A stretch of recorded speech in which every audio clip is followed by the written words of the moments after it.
अक्सर लोग पूछते रहते हैं कि क्या पूजा पाठ का फल मिलता है?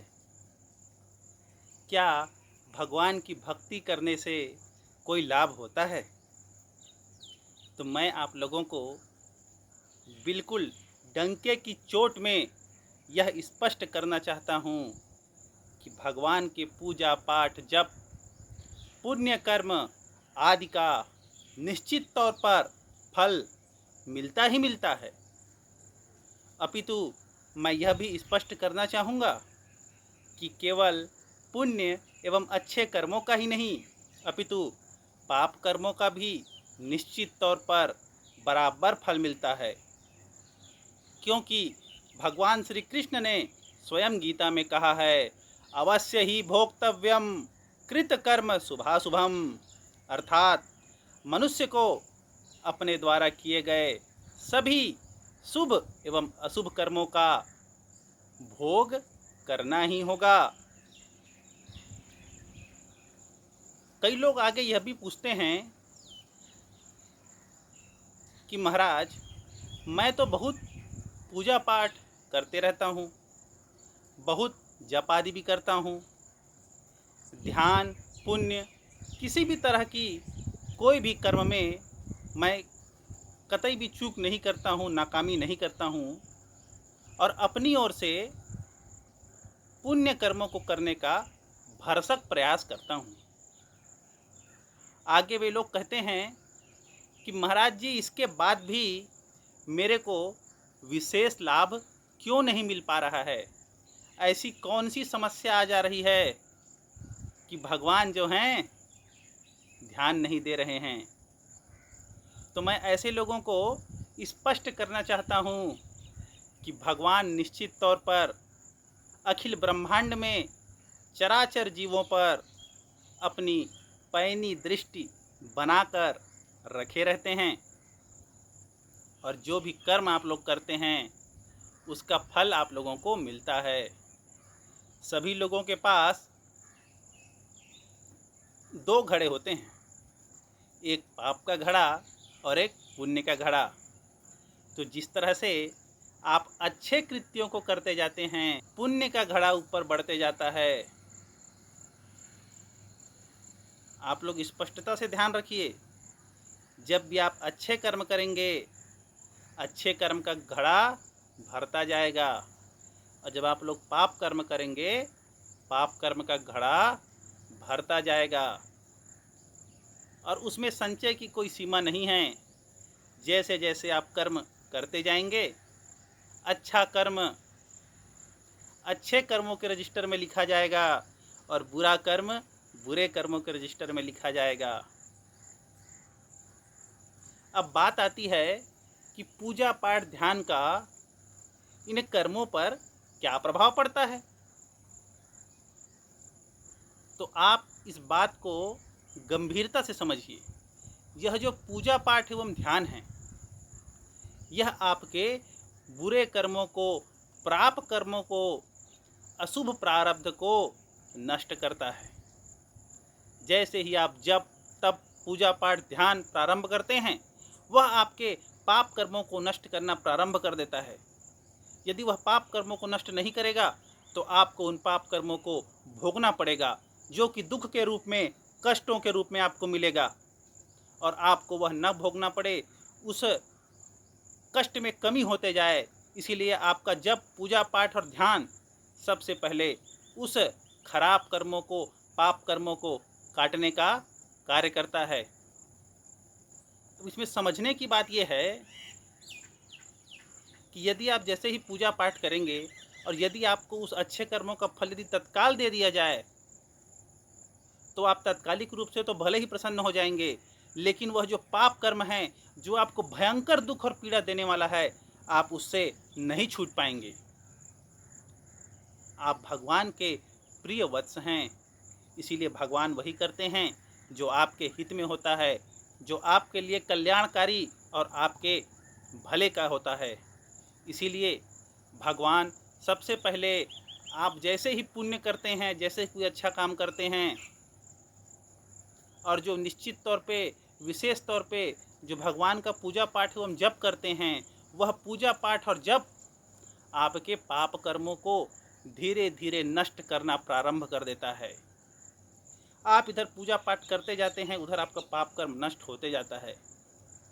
और जब अच्छे कर्म एवं पूजा पाठ जप आदि करते करते, भगवान का स्मरण करते करते जब आपके संचित पाप कर्म समाप्त होने लगते हैं, या यूँ कहें कि पूरा समाप्त हो जाता है, उसके पश्चात आपको जो मंत्र जप का वास्तविक फल मिलना चाहिए वह मिलना प्रारंभ होता है।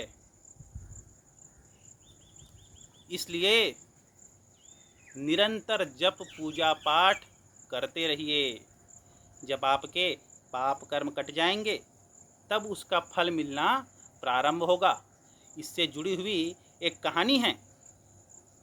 एक बड़े ही ज्ञानी धर्मनिष्ठ पुण्यात्मा शास्त्री जी थे।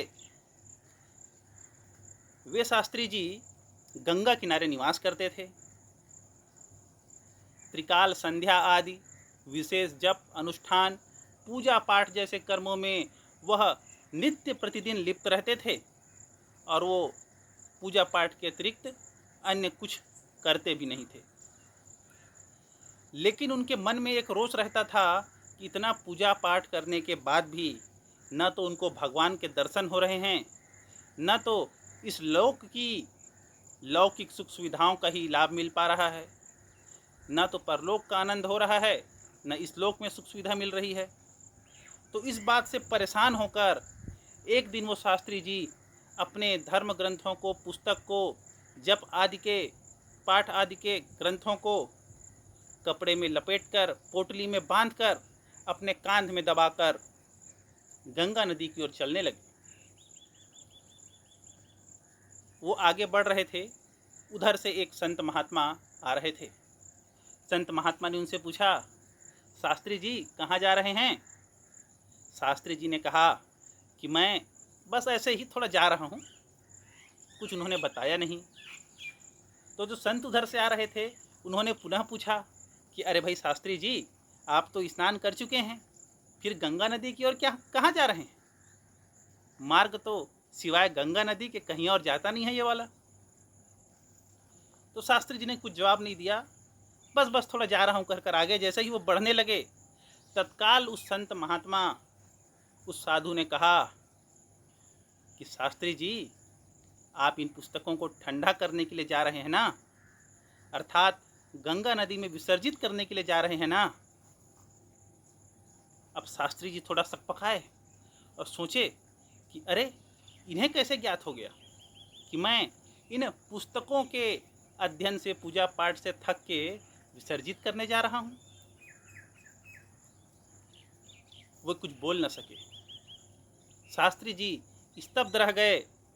तब उन महात्मा ने कहा कि शास्त्री जी, आप इस पुस्तक को विसर्जित मत करिए, क्योंकि अभी तक आपने जो पूजा पाठ, जप एवं ध्यान, अन्यान्य प्रकार की इस लोक और उस लोक विभिन्न प्रकार के तप आदि किए हैं, उसके प्रभाव से निरंतर जप, ध्यान, भगवान का नाम लेना और नित्य प्रति जो आप भगवान में समर्पण के साथ आत्मलीन रहते थे, उन सभी के प्रभाव से आपके जो पूर्व जन्मों के संचित पाप थे, कोई एक जन्म का पाप नहीं, जन्म जन्मांतर तक पाप जो पीछा करते हुए चले आते हैं, उन पापों का नष्टीकरण, उनका नाश जो है आपके इस पूजा पाठ, जप एवं अच्छे कर्मों के माध्यम से हुआ है। और अभी आपका पाप कर्म पूर्णतः समाप्त हो चुका है। अब आप एक मंत्र भी बोलकर देखिए कैसे उसका चमत्कारिक प्रभाव मिलता है। आपको भौतिक सुख सुविधा, साधन तो मिल ही जाएगा, और आपकी जो परम इच्छाएं होंगी, आप जो परम लक्ष्य को प्राप्त करना चाहते होंगे, वह भी आपको सरलतापूर्वक तत्क्षण ही प्राप्त होगा। शास्त्री जी उन महात्मा की बातों को सुनकर वापस अपने निवास की ओर लौट पड़े, और निवास में पहुंचकर पुनः अपनी दैनिक पद्धति के अनुसार उन ग्रंथों का अध्ययन जब पूजा पाठ प्रारंभ किए और वे एक बार ही पढ़े थे, एक बार ही उस पुस्तक का अध्ययन, उस मंत्र का जब पूरा हुआ था कि देवी माता प्रकट हो गई और बोली, बताओ वत्स, क्या चाहते हो।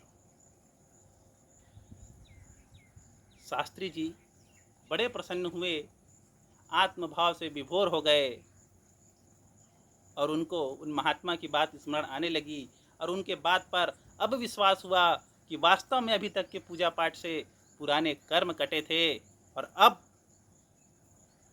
जो मंत्र पढ़ना प्रारंभ कर रहे हैं उससे पुण्य की प्राप्ति हो रही है और भगवान उसका फल हमको प्रदान कर रहे हैं।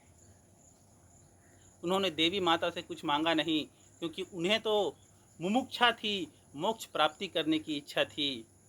इस लोक की भौतिक सुख सुविधाओं में उन्हें कोई भी रुचि न था। इस तरह से वे अपनी इच्छित चीज को प्राप्त कर पाए। और यदि हम पाप पुण्य के सिद्धांत को इस लोक की भाषा में यदि समझना चाहते हैं तो ऐसा समझिए कि मैं आपको 10,000 रुपये उधार दिया, उसके पश्चात आप उस बात को कालांतर में भूल गए किसी भी कारण से और मुझे उस 10,000 रुपये को वापस नहीं कर पाए। लेकिन ऐसी कुछ परिस्थिति निर्मित हुई कि आप मुझे किसी कार्य से 5,000 रुपये दिए और उसके पश्चात कुछ दिन बीत गए और यदि मैं उसको वापस नहीं किया तो आप सोचने लगे कि अरे 5,000 दिया था और मेरे को अभी तक मिला नहीं है। लेकिन वास्तविकता क्या है कि मेरे द्वारा जो 10,000 दिया गया था उसमें से मुझे केवल 5,000 वापस मिला है। 5,000 रुपये और जब प्राप्त हो जाएगा उसके पश्चात यदि आप 1 रुपये भी देते हैं तो मैं आपको उस 1 रुपये को लौटाऊंगा। ठीक उसी तरह से आपका जो पाप कर्म जितनी मात्रा में, जितनी संख्या में, जितने तादाद में संग्रहित है, उसी मात्रा में, उसी तादाद में जब आप पूजा पाठ करते जाएंगे तो जितना आप पूजा पाठ करेंगे उतना आपका पाप कर्म नष्ट होते जाएगा। और जब पूजा पाठ के माध्यम से, पुण्य कर्मों के माध्यम से आप अपने पूर्व जन्मों के संचित पाप को जब नष्ट कर डालेंगे, पूरी तरह से विनाश कर लेंगे, जब दोनों आपस में नलीफाई हो जाएगा, उसके पश्चात जो आप पूजा पाठ एवं अच्छे कर्म करेंगे उसका तात्कालिक, तत्क्षण, अविलंब फल प्राप्ति होने लगेगा। अब आप पूरी तरह से समझ गए होंगे कि जो पूजा पाठ है वह निश्चित तौर पे फायदा तो करता ही करता है। अच्छे कर्म हमें उन्नति की ओर ले जाते हैं, लेकिन वह पूजा पाठ पहले वह कार्य करता है जो हमारे लिए परम आवश्यक है, हमारे पाप कर्मों को काटता है ताकि हम दुख भोगने से बच सकें। और जब पाप कर्म कट जाता है उसके पश्चात हमको पूजा पाठ का लाभ मिलना प्रारंभ होता है। इसीलिए आप सभी पूजा पाठ में लगे रहिए, भगवान का स्मरण नित्य प्रति निरंतर करते रहिए, अपने इष्ट, अपने आराध्य के चरणों में लगे रहिए। और अंतिम बात मैं आपको ये बता दूं कि भगवान श्री कृष्ण ने जो कहा है कि अवश्य ही भोक्तव्यम कृत कर्म शुभाशुभम, और उन्हीं भगवान ने यह भी कहा है कि माम एकम शरणम व्रज मोक्षिष्यामि मा शुचः। मतलब सभी शुभ अशुभ कर्मों को त्याग कर, सभी धर्म कर्म से परे होकर एक बार मेरी शरण में आ जाओ और मैं तुम्हें मुक्त कर दूंगा, मोक्ष प्रदान कर दूंगा।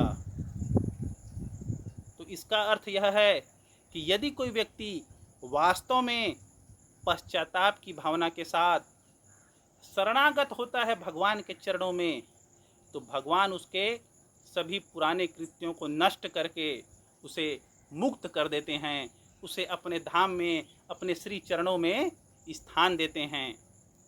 लेकिन इसमें ध्यान रखने वाली बात यह है कि ऐसा नहीं होगा कि आपने कुछ भी अनीतिपूर्वक अशुभ कर्म किया, उसके पश्चात भगवान के शरण में चले गए और उनसे माफ़ी मांग लिए, उसके पश्चात पुनः उसी तरह के अशुभ अनीतिगत कर्मों को आप कर रहे हैं और उसके बाद पुनः जाकर भगवान से माफ़ी मांगने का प्रयास करेंगे, तो ऐसा बिल्कुल नहीं होगा। बल्कि जो पाप कर्म हैं वो डबल तीव्रता के साथ आपके अहित में आपको दुख देने में लग जाएंगे। इसीलिए जब भगवान की शरण में जाते हैं, आप पूरी निष्ठा के साथ जाते हैं और उसके पश्चात केवल सद्मार्ग पर ही चलते हैं, केवल सदाचार का ही आचरण करते हैं, कोई भी अशुभ कर्म नहीं करते हैं, ऐसी स्थिति में भगवान पुराने अशुभ कर्मों का विनाश करके आपको अपने चरणों में स्थान दे देते हैं। भगवान सर्वशक्तिमान पूरे ब्रह्मांड के सत्ताधारी हैं, उनके लिए सब कुछ संभव है। अब भोलेनाथ जी के विषय में तो आप जानते ही हैं, भावी मेट सकत त्रिपुरारी, अर्थात प्रभु भोलेनाथ जी हमारे भविष्य में घटने वाली घटनाओं को भी मिटा सकते हैं। इसीलिए सद्मार्ग में चलिए, भगवान का हृदय से पूरी तन्मयता के साथ पूजा पाठ करिए। नमस्कार।